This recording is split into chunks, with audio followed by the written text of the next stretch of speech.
अब बात 1999 में शुरू हुई आईआरसीटीसी की। 75,800 करोड़ रुपए के मार्केट कैप वाली आईआरसीटीसी मिनी रत्न कंपनी है।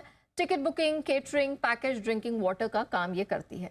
अब अगर नतीजों की बात करें तो आय में 22% की वृद्धि दिखी है, 1120 करोड़ के पास रजिस्टर हुई है। मुनाफे में 18% की बढ़त दर्ज हुई है।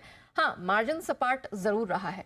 तो नतीजों के लिए महत्वपूर्ण ट्रिगर्स कौन से रहे हैं, क्या हाइलाइट्स रहे हैं, डिमांड ट्रेंड कैसी है, आगे का ग्रोथ आउटलुक किस प्रकार का रह सकता है, इन सब पर विस्तार से बात करने के लिए हमारे साथ जुड़ चुके हैं कंपनी के सीएमडी संजय कुमार जैन। जैन साहब, सर गुड आफ्टरनून, बहुत स्वागत है आपका जी बिजनेस पे। सर सबसे पहले तो good set of earnings, congratulations. ये बताइए सर कि वाई आधार पर, सालाना आधार पर ये जो हमने आय में, एबिटा में, पैट में बढ़त देखी है, डबल डिजिट गेन्स देखे हैं, क्या कारण रहा है इस तरह की मजबूती का सर? जहाँ तक इसको देखने की बात है तो ये आउटस्टैंडिंग परफॉर्मेंस है। Highest ever revenue and profit का ग्रोथ है on quarter to quarter basis. और जहाँ तक सेगमेंट की बात है तो इस बार सबसे अच्छी बात ये रही है कि हमारे जो लैगर्ड सेक्टर्स थे, सेगमेंट्स थे, कैटरिंग के और टूरिज़्म के, उनमें भी काफ़ी अच्छी ग्रोथ देखने को मिली है। तो इसका कारण ये रहा है ग्रोथ, रेवेन्यू ग्रोथ का और प्रॉफिट ग्रोथ का, कि हमारे सारे सेगमेंट जिसमें आईआरसीटीसी काम करती है, चाहे वो टिकटिंग हो, चाहे वो कैटरिंग हो, रेल नीर हो और टूरिज्म हो, सब में अच्छा ग्रोथ किया है। Valid point sir, outstanding growth तो यहाँ पर जरूर है और एटलीस्ट 3 पैरामीटर्स देखें तब तो उसमें दिख ही रहा है एबिटा पैट में। लेकिन सर ये मार्जिन को थोड़ा एक्सप्लेन करिए, क्योंकि ये जो हल्का सा गिरावट यहाँ पर देखने को मिली है, या फ्लैटिश मार्जिन ही कहेंगे, क्या ये लो मार्जिन बिजनेस के कारण है as compared with high margin business? और ये तो समझाइए, साथ ही ये भी बताइए सर मार्जिन ट्रेंड आगे कैसा रहेगा? देखिए, जहाँ तक एब्सोल्यूट टर्म्स में अगर मार्जिन को आप देखेंगे तो हमारा 320 करोड़ से 394 करोड़ हो गया, तो काफ़ी अच्छा मार्जिन है। लेकिन आपको फ्लैट मार्जिन इसलिए दिख रहा है क्योंकि जो हमारे लैगर्ड सेक्टर थे, जैसा कि मैंने बताया, कैटरिंग एंड टूरिज्म, जिसमें एक कोई लिमिटेशन होती है कि प्रॉफिट आप एक्सेसिव लेंगे तो फिर बिजनेस नहीं आएगा। तो अगर आपको इकोनॉमी ऑफ स्केल करनी है, वॉल्यूम बढ़ाना है, तो आपको इस सेगमेंट को साथ लेकर के चलना पड़ेगा। और उसमें आईआरसीटीसी ने बहुत ही अच्छा अभी तक काम किया है और मुझे आशा है इसी तरीके से हम और आगे बढ़ेंगे। Valid point sir. अच्छा जैन सर, थोड़ा सा आपके अर्निंग्स पर बात कर लेते हैं। हमने जिस तरह की ईयरली ट्रेंड बनते हुए देखी है, उसमें हमने नोटिस किया कि आपकी आईआरसीटीसी की जो आय है, एबिटा है, पैट है, 3 साल के टाइम फ्रेम में 5 से 6 गुने की वृद्धि यहाँ देखने को मिली है। क्या आप बता सकते हैं कि कितनी अर्निंग इस वित्त वर्ष तक देखने को मिलेगी FY24? और सर हम आगे की भी गाइडेंस, यानी कि वित्त वर्ष 2025 है, उसकी भी गाइडेंस आपसे जानना चाहते हैं। देखिए, FY24-25 को मैं एक लाइन में इस तरह से बताना चाहूँगा कि हमने जो एक्सपेरिमेंट करना था कर लिया, अब हमें उड़ने के लिए तैयार होना है। अब बात है तो आईआरसीटीसी उड़ने की तैयारी में कर रहे हैं, not just at the end of this financial year, बल्कि अगले फाइनेंशियल ईयर के लिए भी जैन साहब कह रहे हैं जैसे कि उड़ने की तैयारी। अच्छा सर ये बताइए कि आपका ये जो इंटरनेट टिकटिंग बिजनेस है, ये एक हाई मार्जिन बिजनेस है, इसमें हमने 11% की ग्रोथ देखी है।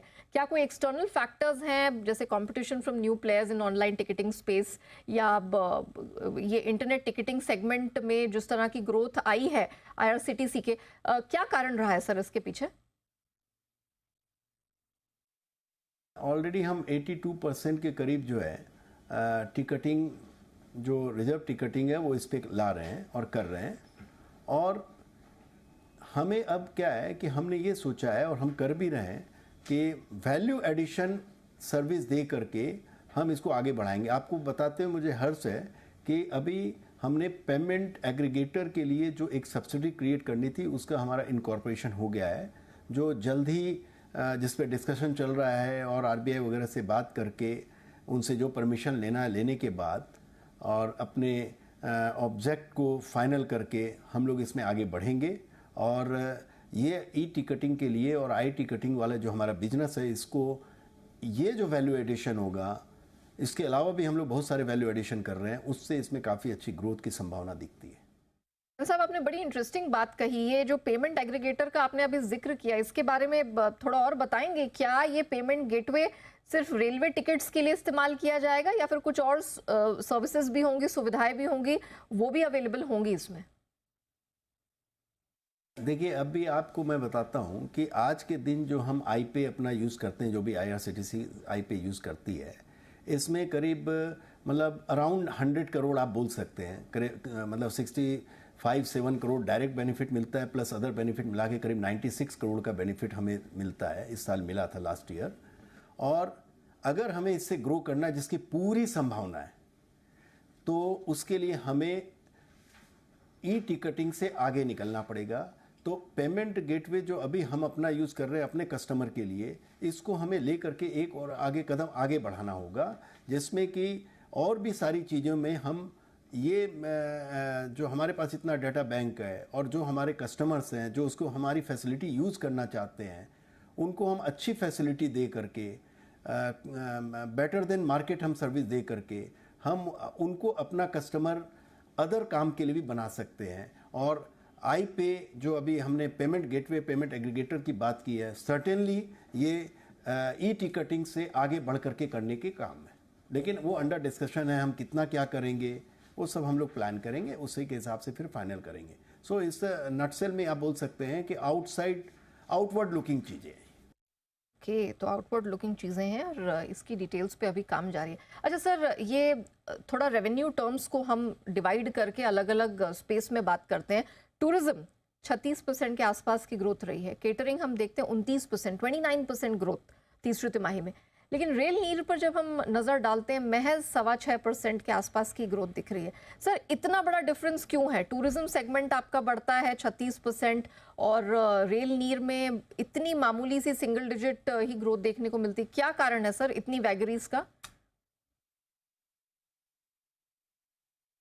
इसके लिए देखिए, हमें कैपेसिटी एक्सपेंशन करना है।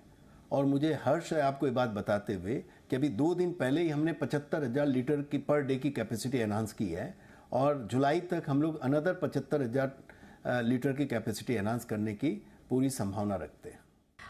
सर, अब ज़रा ये बताइए कि आप क्या going forward non catering segment में भी अपना फोकस बढ़ाने वाले हैं? क्या डेवलपमेंट एक्सपेंशन प्लान है इस सेगमेंट को लेकर? नॉन रेलवे कैटरिंग में ऑलरेडी, मतलब कोविड के टाइम से पहले हम लोग नॉन रेलवे कैटरिंग करते थे, लेकिन कोविड के कारण और कोविड के दौरान ये हमारे नॉन रेलवे कैटरिंग बहुत अच्छा नहीं चला। तो आप ये बोल सकते हैं कि हम इसको रिवैम्प कर रहे हैं, और ऑलरेडी 9 ऑर्गेनाइजेशन के साथ हमारा काम चल रहा है और कई पाइपलाइन में है। अभी फिगर देना ठीक नहीं है। जब भी हमारा ये काम होगा, हम आपके जरिए और एक्सचेंज के जरिए लोगों को बताते रहेंगे। Very well sir. अच्छा सर, अगर आप ये बता सके कि ओवरऑल टूरिज्म सेक्टर्स को लेकर आपका क्या व्यू बन रहा है, खासतौर से रेल बेस्ड जो टूरिज्म है, क्या सोच है आपकी इसको लेकर? देखिए, रेलवे अभी भारत गौरव की पॉलिसी निकाली है, और भारत गौरव में अभी ऑलरेडी IRCTC ने 10 रेक ले लिया है, और एक हम कर्नाटका गवर्नमेंट के साथ चला रहे हैं। तो टोटल 11 भारत गौरव रेक चल रही है। और मुझे ये भी हर्ष हो रहा है आपको बताते हुए कि अभी उत्तराखंड गवर्नमेंट के साथ हमारा MOU हो गया है, जिसमें कि हम उनके टूरिस्ट स्पॉट्स को जो है पॉपुलराइज कराएंगे, और ये रेल बेस्ड टूरिज्म होगा।